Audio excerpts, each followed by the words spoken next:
but I could pretty much guarantee that most of you in this room have never been to a seance. I have been, both real and theatrical, but had we been alive in about 1850, most of us at that point in time would have gone to a seance. It was that popular a movement back then. Now the theatrical seance I went to was performed, of all places, at the Playboy Club in Chicago. I know that sounds a little strange, but Christina Hefner is a deep connoisseur of the arts, and there was a gentleman in Chicago, he's still there, he's in his late 70s. He looks like Santa Claus, long gray beard, little circular glasses, Orson Welles kind of voice. And in my opinion, he's one of those people I was telling you about, one of the greatest magicians in the world that you've never heard of. His name is Eugene Berger, and Christina Hefner was so enthralled with him, she offered him a room at the Playboy Club free of charge, that he could set up any way he wanted to, charge admission, and keep the entire gate. Well, Eugene lives quite well, so he took advantage of that. And on one of those evenings, I got to see his seance. And I have to tell you, that is probably the most terrifying event I've ever had in my life. Literally, the hairs on the back of my neck stood up. When they brought you into the room, there was two giant men that led you in. Neither one said a word. There was no lights in the room except candle lights, no windows. And they seated you separate from everybody you knew. If a couple came in, one would go that way, one would go that way. So there could be no one near you that you had any contact with before that seating. And as Eugene's show went on, each candle was dimmed until at the end, when the spirits were set to manifest in the room, all the lights were out, and things began to materialize. How much of it was your imagination, I have no idea. But people started to scream. And in a darkened room with 150 people screaming at the top of their lungs, it is very unnerving. Now, I'm not going to put you folks through that.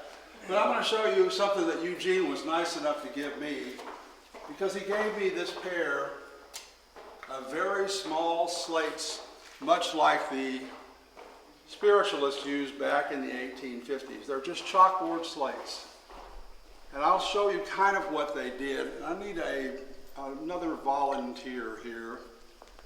I'm going to pick on the young people because they got better eyes. How about you? You'll qualify for young as far as I'm concerned. Come on. How are you today? Just fine. What's your name? Mabry. Mabry. My name's Tony. Tony, nice to meet you. Mabry, I have these little slates here, which you may have or may not have ever seen anything quite No, like I that. really haven't. I'll do that there in a second. But you'll notice they have been used in the past. And along with these slates, I've also brought some cards with the names of some well-known, at least to me and maybe to you, magicians. This gentleman would have been very well known. His name was Harry Houdini. That wasn't his real name. It was Andrew Weiss. Houdini took his name from another magician who's also in here, who was named Robert Houdin. Now, Robert Houdin was one of those men that actually changed magic, and a man unlike Houdini that the public never heard of. But he changed everything during his lifetime. So he's here in my collection. Now, some of these magicians that are all here, there's about 30 of them. Some of them are men I actually knew during my travels. Don Allen was also from Chicago. He had a television show on for a short period of time called The Magic World of Don Allen. Probably the most entertaining close-up magician I ever saw. Chung Ling Soo was the magician who was actually not Chinese. He worked as a Chinese gentleman, so he was an actor as well as a magical performer. And his claim to fame was catching bullets in his teeth, which is a very dangerous stunt to pull off. I think 31 different magicians over the course of about 20 years got killed performing that effect. Once because the guy successfully caught the bullet, and a whole bunch of guys in the back of the room said, "Here, catch these," and they all just started shooting at him at the same time. Not probably a good idea. Here's another gentleman most of you will have never heard of. His name was Irv Weiner. Irv was another white bearded gentleman, much like a Santa Claus character. And he went by the stage name Mr. Fingers. Now that kind of stage name would make you think that perhaps he was extraordinarily dexterous with his hands, but that wasn't why he was named Mr. Fingers. He was raised by deaf parents. Both of his parents were deaf. And so he learned to sign before he learned to speak. And that followed him through his life. Even when he was speaking years later, you'd often catch him signing out what he was saying. But he was an absolutely wonderful man, a wonderful performer, and a wonderful teacher. Another wonderful teacher I had was a man by the name of Maurice Fogel. Fogel was the best performer of mind-reading effects that I ever saw. He was so good, in fact, that he offered to sell the CIA the secrets to reading the Russians' mind. And they came to one of his shows, watched him work, and offered him $3 million. This was in 1952. He went to their office, performed for the president and some of the other people behind closed doors, and then refused their offer and told them to wake up. So I'm not really sure he made himself popular that way. Alexander Herman, another man. Albert Goshman. If you've ever seen any performers, and I know you've probably seen some of the shows that are on TV now, where magicians are performing with little red balls made out of sponge, Goshman was the man that created that effect. So once again, a man that created the effect you hardly ever know. Robert Houdin, the man I told you about, that Houdini took his name from. I have Al Mann, Al Coran, and a whole bunch of them. I'm going to ask you to choose one of these for me for our little experiment with these slates. And the way I've decided that we'll do this, let's just sort of cut them like this.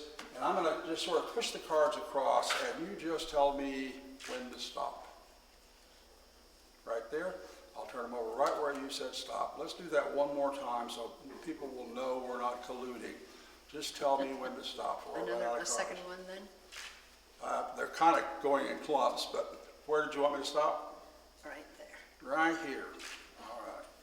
Now whatever the top card is that's now face down, that's the one we'll use because I don't want to see it just yet, but I want you to. If you have problems reading that one, let me know and you can choose a different card. Take a look at it.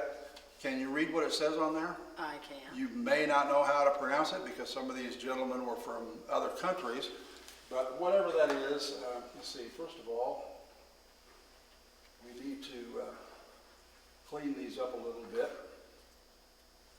I have an eraser here somewhere. Ah, here it is.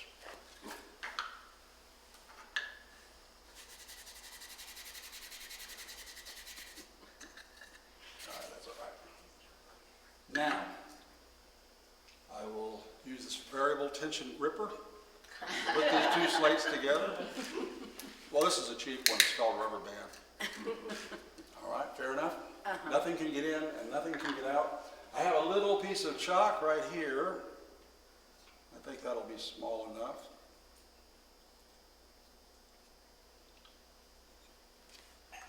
I will place it in between the two slates.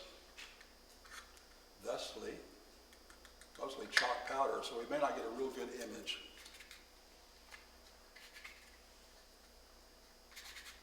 All right. For the first time, would you tell us all the name of the gentleman you're holding? And I should point out that all of these gentlemen are now deceased. They're all magicians, so I think they would be more than happy to manifest their powers here for us this evening. What's the name? Di Vernon. Di Vernon. Now that's a man that George would know, because George often calls me the professor, and that's what people called Di Vernon during his lifetime. So that's an interesting coincidence. Let's see what we've got here. Do we have a message? Ah, the initials, DV, for Di Vernon. And I thank you very much for coming up here to help me. Thank you. You're welcome.